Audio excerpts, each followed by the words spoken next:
వి gold trusted gold buyers. మీరు తాకట్టు పెట్టిన బంగారాన్ని విడిపించి ఈ రోజు ఉన్న మార్కెట్ ధరకు కొనబడును. నమస్కారం, వెల్కమ్ టు ఐ డ్రీమ్. ధర్మ మార్గం విత్ విజిత కార్యక్రమానికి స్వాగతం.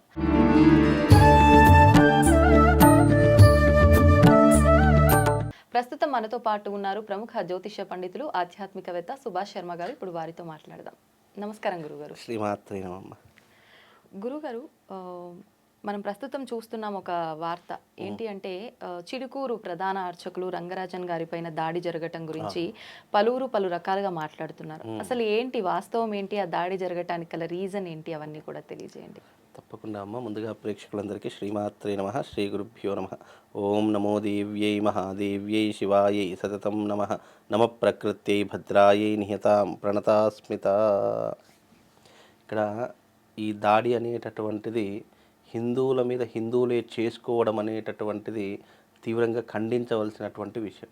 మన మీద ఎవరైనా దాడి చేస్తే మనం దాడిని ప్రతి దాడి చేసుకోవాలే తప్ప మన మీద మనమే దాడి చేసుకొని ఎదుటి వారికి చులకన కావడం అనేటటువంటిది మన హిందుత్వంలో ఉన్నటువంటి చాలా బాధాకరమైనటువంటి విషయం. అందులోనూ ఒక మహోన్నతమైనటువంటి వ్యక్తి, హిందూ ధర్మం కోసం పోరాడేటటువంటి వ్యక్తి, ఎంతో సున్నితమైనటువంటి వ్యక్తి. వ్యక్తిగతంగా ఎలాగైనా ఉండండి, మనకు సంబంధం లేదు. కాకపోతే ఏంటంటే ఒక అర్చకుడి మీద దాడి జరగడం అనేటటువంటి తీవ్రంగా ఖండించవలసినటువంటి అంశం. ఎందుకంటే ఇలాంటివి ఆపకపోతే మళ్ళీ భవిష్యత్తులో ఇలాంటివి ఇంకా ఎక్కువయ్యేటటువంటి లక్షణాలే ఉన్నాయి తప్ప తక్కువ అయ్యేటటువంటి లక్షణాలు లేవు. దీన్ని తీవ్రంగా ఖండించాలి. ప్రజలందరూ కూడా వ్యతిరేకించవలసినటువంటి అవసరం ఉంది. ఎందుకంటే ఎవరైతే రామరాజ్యము అనేటటువంటి పేరు మీదుగా 15 మందో 20 మంది ఎవరు వచ్చారు, ఆ 15-20 మంది రామరాజ్యం స్థాపించాలి అనేటటువంటి నినాదం మంచిదే, చాలా హర్షించదగ్గటువంటి విషయం, స్వాగతించవలసిన. కానీ రామరాజ్యం స్థాపించాలి అనేటటువంటి ఆకాంక్షతో నువ్వు రావణుడిలా ప్రవర్తిస్తే దాంట్లో తీరేముంది? కాబట్టి నువ్వు రామరాజ్యం స్థాపించడం తప్పులేదు, ఆ భావాలు తీసుకురావడంలో తప్పులేదు. కానీ నువ్వు ఒక ఏంటి మన రౌడీలాగా, ఒక గూండాలాగా ప్రవర్తించి ఒక అర్చకుడి మీద ఈ రకమైనటువంటి కక్ష చర్యలు సాధించి ఏం సాధిద్దామని ప్రజలను ఈ రకంగా నువ్వు మభ్యపెట్టగలుగుతున్నావు. రామరాజ్యం అనేటటువంటి పేరుతో నువ్వు రావణ రాజ్యాన్ని తీసుకొస్తున్నావు. నీ ఆలోచన విధానము, నువ్వు అక్కడ బిహేవ్ చేసినటువంటి విధానం, నువ్వు మాట్లాడేటటువంటి విధానం ఎవరికీ కూడా నచ్చలేదు. నువ్వు రామరాజ్యం స్థాపించడము, రామరాజ్యం గురించి మీరు మాకు సహకరించండి అని చెప్పే విధానం ఎలా ఉంటుంది? నువ్వు రామరాజ్యం పేరుతో మీరు బ్రాహ్మణులు కాదు, అర్చకులు కాదు, నీకు ఏం రాదు, నీకు అవన్నీ ఏం అవసరం? ఆయన కరెక్టు కాదు అది పక్కన పెడితే ఆయన వయసు కన్నా గౌరవం ఇవ్వాల్సింది. అక్కడ ఆయన పుట్టక ముందు నుంచే ఈయన ఎవరైతే ఈ రెడ్డి గారు ఉన్నారో, వీరరాఘవరెడ్డి గారు, ఆయన పుట్టక ముందు నుంచే ఆయన అర్చకత్వంలో ఉన్నారు. ఆయన ఉన్నటువంటి వయసు కాదు, ఆయన అనుభవానికి ఉన్నటువంటి వయసు లేదు ఆయనకు. అలాంటి వ్యక్తిని కాళ్ళ దగ్గర కూర్చోబెట్టడము, ఆయన పైన చేయి చేసుకోవడము, వాళ్ళ అబ్బాయి మీద కూడా చేయి చేసుకోవడము, ఇదంతా కూడా ఏంటంటే రౌడీ రాజ్యము అని అంటాం దీన్ని. ఇలాంటి చర్యలు ఎలా ఉంటాయంటే ఒక ఉగ్రవాద చర్యల్లాగా ఉంటాయి. ఒక ఉగ్రవాద చర్యలతో పాటు వీళ్ళ యొక్క ఆలోచన శైలి ఏంటంటే ఈజీ మనీకి అలవాటు పడిపోయారని కూడా చెప్పొచ్చు. ఎందుకంటే వాళ్ళు చెప్తున్నటువంటి విధానం ఎలా ఉంది అని అంటే, మీ దగ్గర ఉన్నటువంటి ఎవరైతే విఐపీస్ ఉన్నారో వాళ్ళకు మన రామరాజ్యం గురించి చెప్పండి, మన వ్యవస్థ గురించి చెప్పండి, వాళ్ళ యొక్క కాంటాక్ట్స్ మాకు ఇవ్వండి, మేము అప్రోచ్ అవుతాము, వాళ్ళ దగ్గర నుంచి డబ్బులు సేకరించి మన రామరాజ్యాన్ని మళ్ళీ బలోపేతం చేద్దాము, మీరు మా రామరాజ్యం గురించి నలుమూలలు చెప్పాలి అని చెప్పి ఇలా భయభ్రాంతులు చేసి బలవంతంగా చెప్పించడం అనేటటువంటిది మూర్ఖత్వం. ఆయన కూడా మన హిందువే, ఆయన హిందుత్వం గురించి పోరాడినటువంటి విధానాలు కానివ్వండి, ఆయన మాట్లాడేటటువంటి విధానాలు కానివ్వండి, ప్రతిదీ కూడా ఆయన ఒకటే అని చెప్తారు, నేను వెంకటేశ్వర స్వామి సేవకుడిని. కాబట్టి ఏదైనా కూడా ఆయన అడుగుజాడల్లో నడుస్తానని చెప్పేసి ఆయన క్లియర్ కట్గా చెప్తున్నారు. రామరాజ్యము స్థాపించడం అనేటటువంటిది ఇప్పుడున్నటువంటి దానిలో అసంభవమని అని చెప్పారు. అది సాధ్యపడదు. ఎందుకంటే నువ్వు రామరాజ్యం స్థాపించాలంటే అలనాటి శాసనాలు ఇప్పుడు రాజ్యాంగంలో చెల్లవు కదా. అప్పుడు నేను చేసినటువంటి రామరాజ్యంలో ఉన్నటువంటి వ్యవహారాలు కానివ్వండి, రాజ్యాంగబద్ధమైనటువంటివి కానివ్వండి, వ్యవహార శైలి కానీ ఇప్పుడు చేస్తానంటే కుదురుతుందా? కుదరదు కదా. త్రేతాయుగం ఎక్కడ, కలియుగం ఎక్కడ? కలియుగంలో ఎప్పుడైనా కూడా రామరాజ్యం కాదు, రావణ రాజ్యమే అని చెప్పాలి. ఎందుకంటే ఇక్కడ జరిగేటివన్నీ కూడా మనం కంటితో చూస్తున్నాం.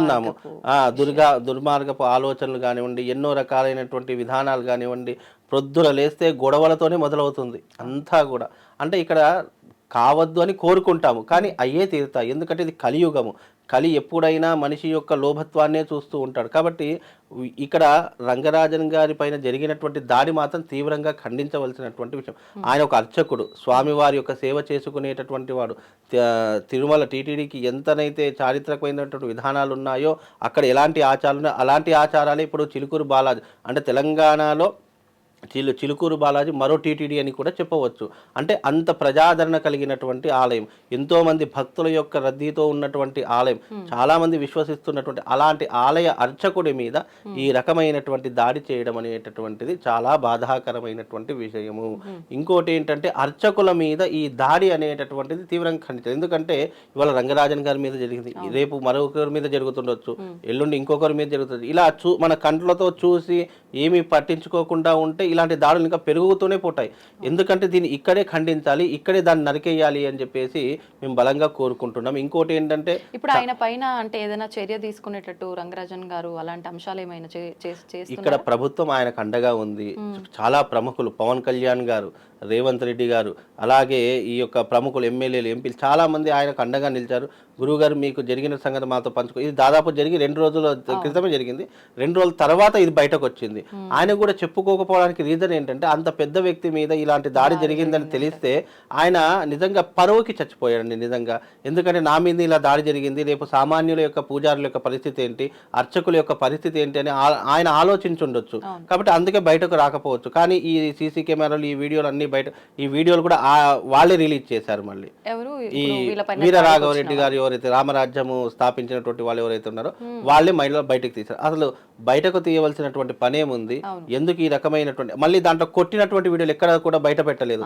కేవలం బెదిరించినట్టు, కింద కూర్చున్నట్టు, ఏదో ఆయన సైలెంట్ గా ఉన్నట్టు, ఇవన్నీ కూడా ఏంటంటే వాళ్ళకు అనుకూలమైనటువంటి వీడియోలు మాత్రమే వాళ్ళు బయట పెట్టారు తప్ప. ఇప్పుడు ఇవన్నీ వాస్తవాలు అనుకోవచ్చా గురుగారు? వీడియోలు ఇవన్నీ వాస్తవాలు కదా, మరి సీసీ కెమెరాలో రికార్డ్ అయింది, మనం లైవ్ గా చూస్తున్నాం కదా.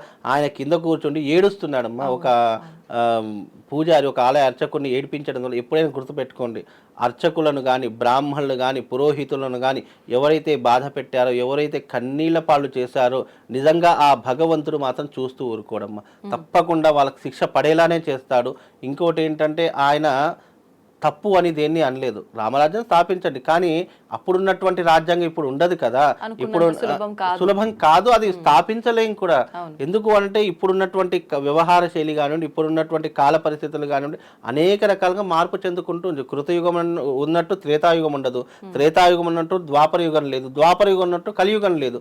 అంటే ఏ కాలానికి అదే ప్రాధాన్యత, ఏ కాలానికి కాల పరిమాణం అదే రకంగా ఉంటుంది తప్ప ఇప్పుడు అంతెందుకండి. ఒక 100 సంవత్సరాలు క్రితం బ్యాక్ వెళ్తే ఆ కాలాన్ని మళ్ళీ మనం తీసుకురాలేము. అప్పుడున్నటువంటి ఆచారాలు, వ్యవహారాదులు, సాంప్రదాయాలు ఇప్పుడు మనం తీసుకురాలేకపోతున్నాం. 100 సంవత్సరాలదే మనం తీసుకురాలేకపోతున్నాం. నువ్వు రామరాజ్యం అనేటటువంటి పేరుతో ఈ రకంగా దాడులు చేయడం, ఈ రకంగా బ్రాహ్మణుల్ని హింసించడము, ఈ రకంగా ఏడిపించడము, వాళ్ళపైన చేయి చేసుకోవడం అనేటటువంటిది మూర్ఖత్వపు విషయము. కనుక దీనిని ఖండించవలసినటువంటి అంశము ప్రతి ఒక్క హిందువు మీద ఉంది. నువ్వు ఒక అర్చకుడి దగ్గరికి వెళ్ళినప్పుడు నువ్వు ఏ రకంగా సంబోధించాలంటే, ఏ రకంగా మాట్లాడాలి, ఏ రకంగా అర్థించాలి. గురువుగారు ఇట్లా రామరాజ్యం అనేటువంటి స్థాపిస్తున్నామండి, దీనికి ఎలాంటి చర్యలు తీసుకుంటే బాగుంటుంది, ఎలాంటి పద్ధతులు పాటిస్తే ఈ రకంగా అడగడం ఎలా ఉంటుంది? లేదు, నువ్వు కింద కూర్చోబెట్టి చెయ్యి చేసుకొని నువ్వు రావాలి, లేకపోతే నీ ప్రాణాలు తీస్తాము, లేదంటే నేను చంపేస్తాము, లేదంటే ఈ రకంగా నిన్ను బ్రతకనివ్వు అని ఇలా భయపెట్టడం ఎలా ఉంటుంది? కాబట్టి ఏదైనా కూడా ఒక వ్యవస్థను స్థాపించావు, ఒకరిని ఆశ్రయిస్తున్నావు అన్నప్పుడు మన విధానం ఫస్ట్ మార్చుకోవాలి. నువ్వు రామరాజ్యం స్థాపిస్తానన్నప్పుడు నువ్వు కూడా అదే రకమైనటువంటి ఓపిక, సహనం నీకు చాలా అవసరం. కానీ అక్కడ నువ్వు చేసినటువంటి వ్యవహార శైలి ఎలా ఉందంటే రౌడీ రాజ్యంలా ఉంది. నీది రామరాజ్యం కాదు, రావణ రాజ్యం అని అక్కడ పేరు మార్చుకోవాలి. అంత దారుణంగా ఒక బ్రాహ్మణ్ హింసించావు, ఆ పాపం ఊరికే పేరు. ఎప్పుడైనా కూడా గుర్తుపెట్టుకోండి, గోవుకు చేసినటువంటి హింస, బ్రాహ్మడికి చేసినటువంటి హింస, ఇవి జీవితంలో ఎన్ని పూజలు చేసినా, ఎన్ని యజ్ఞయాగాదులు చేసినా, ఎన్ని రకాల దేవతలను ఆరాధించినా, 1000 కోట్లు ఖర్చు పెట్టినా ఆ పాపానికి నిష్కృతి లేదు. వ్యక్తిగతంగా ఒక బ్రాహ్మడు ఎలాగైనా ఉండ, నీకు సంబంధం లేదు. కానీ నువ్వు దూషించడము, నువ్వు మనసులో ఏదో పెట్టుకొని అతన్ని కొట్టడము, ఇలాంటివి చేశావు అని అనుకుంటే నీకు జీవితంలో ఎన్ని పూజలు చేసినా దానికి నిష్కృతి ఉండదు. అలాంటి పాపాన్నే వీరరాఘవరెడ్డి గారు మూటగట్టుకున్నారు. కాబట్టి అలాంటి విషయాల్ని ఎప్పుడైనా ఖండించవలసిందే. ఇప్పుడు పెద్ద పెద్ద వాళ్ళు ఆయన వెనక ఉన్నారు. ఆయన తలుచుకుంటే ఎంతసేపు కాదు ఈయన జీవితం. కాకపోతే ఏంటంటే చట్టం తన పని తాను చేసుకుంటూ పోతుంది. ఇలాంటివి భవిష్యత్తులో జరగకుండా ఈ యొక్క వ్యవస్థ ఏదైనా ఒక చర్య తీసుకోవాలి. పోలీస్ యంత్రాంగం కానివ్వండి, గవర్నమెంట్ కానివ్వండి, అర్చకుల మీద దాడి జరిగితే కఠినమైనటువంటి శిక్షలు విధిస్తామని చెప్పేసి గవర్నమెంట్ తప్పకుండా దీనికి తగినటువంటి చర్యలు తీసుకుంటే ఇలాంటివి జరగకుండా ఉంటాయి. ఇప్పుడే కాదండి, ఇవి గతంలో కూడా ఎన్నో రకాలుగా బ్రాహ్మణుల మీద దాడి జరిగినటువంటివి, మన హిందూ దేవాలయాల మీద ఇలాంటి వ్యతిరేకతలు వచ్చినటువంటి సందర్భాలు ఎన్నో కూల్చివేతలు అయిపోయినాయి, విగ్రహ ధ్వంసాలు అయిపోయాయి, అర్చకుల మీద పడ్డాయి. ఎందుకు అంటే అర్చకుల ద్వారా అర్చకుల్ని పట్టుకుంటే మనం ఆర్థికంగా స్థిరపడవచ్చు, వాళ్ళ దగ్గర ఉన్నటువంటి క్లయింట్స్ కానీ వాళ్ళ దగ్గర ఉన్నటువంటి ఏవైతే కాంటాక్ట్స్ ఉన్నాయో మనం తీసుకొని మన వ్యవస్థను స్థాపితం చేసుకోవచ్చు. ఇప్పటికీ కూడా చిలుకూరు బాలాజీ టెంపుల్లో హుండీ కూడా లేదు. అంటే అక్కడ నడుస్తున్నటువంటి వ్యవస్థ ఏదైతే ఉంటుందో ధార్మికమైనటువంటి వ్యవస్థగా నడుస్తుంది. ఎంతోమంది భక్తులు విశ్వాసంతో వెళ్తున్నటువంటి క్షేత్రము. ఆ క్షేత్రంలో ఎన్నో సంవత్సరాల నుంచి స్వామివారి యొక్క సేవ చేసుకునేటటువంటి రంగరాజన్ గారి మీద ఈ రకమైనటువంటి దాడి చేయడము చాలా బాధాకరమైనటువంటి విషయము. ఈ యొక్క విషయాన్ని ఆ స్వామివారు కూడా చూస్తూ ఊరుకోరు. వాళ్ళకు తప్పకుండా కఠిన చర్యలు పడతాయి. కాబట్టి దీన్ని తీవ్రంగా ఖండిస్తున్నామండి మేమైతే. అంటే నిత్యం పూజలు చేసుకునే అర్చకులకే ఇక్కడ సెక్యూరిటీ లేదు నిజంగా. అంటే ఈ సెక్యూరిటీని ప్రభుత్వం కల్పించాలి నిజంగా. ఎందుకంటే ఒక దేశానికి గోవు ఎంత అవసరమో బ్రాహ్మడు కూడా అంతే అవసరము.